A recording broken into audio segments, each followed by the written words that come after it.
ব্রাহ্মণবাড়িয়া ৫ আসনের সাবেক আওয়ামী সরকারের এমপি ফয়জুর রহমান বাদল সাহেবকে আজকে বিজ্ঞ সিএমএম আদালতে তোলার কথা ছিল। ওই কোর্টে আমার একটা মামলা ছিল। যখন দেখলাম আমার সতীর্থ নবীনগরের কিছু আইনজীবীরা ফয়জুর রহমান বাদল সাহেবের মামলা নিয়ে দৌড়াদৌড়ি করতেছে, তখন আসলে মামলার ফরওয়ার্ডিংটা আমার একটু দেখার সুযোগ হয়েছিল।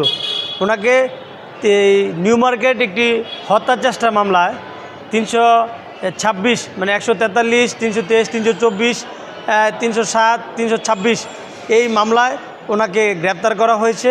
নিউ মার্কেট থানার মামলা নাম্বার সম্ভবত 1-2-2025 সালের। তো ফয়জুর রহমান সাহেবকে আজকে সিএমএম কোর্টে তোলার কথা ছিল, কিন্তু পরবর্তীতে মনে হয় এই মামলার মূল নথিটি মহানগরে সিএর মিসের জন্য আছে। তো মূল নথি না থাকার কারণে খণ্ডনথি দিয়ে আসলে শুনানি করার কোনো সুযোগ নাই, এবং মূল নথি আসলে তখন আসলে ওনার জামিনের জন্য যে যদি পিটিশন থাকে পিটিশন দেবে, এবং ওনার ডিভিশনের হয়তো চাওয়ার সুযোগ আছে। এই পিটিশনগুলোই আসলে দেওয়ার জন্য মূল নথি থাকতে হবে।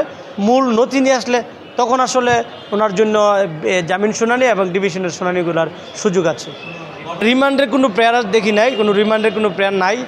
আর শুনানি হতে পারে যেদিন আসলে মূল নথি সিআরমিস থেকে জিয়ারু সাহেবের জিয়ারুতে আসবে, তখন এই বিষয়টা যখন আয়ু অবগত থাকবে, তখন আয়ুকে বললেই তখন আয়ু একটা ডেট দিবে যে এই ডেটে আমি থাকবো, তখনই আসলে শুনানি হবে।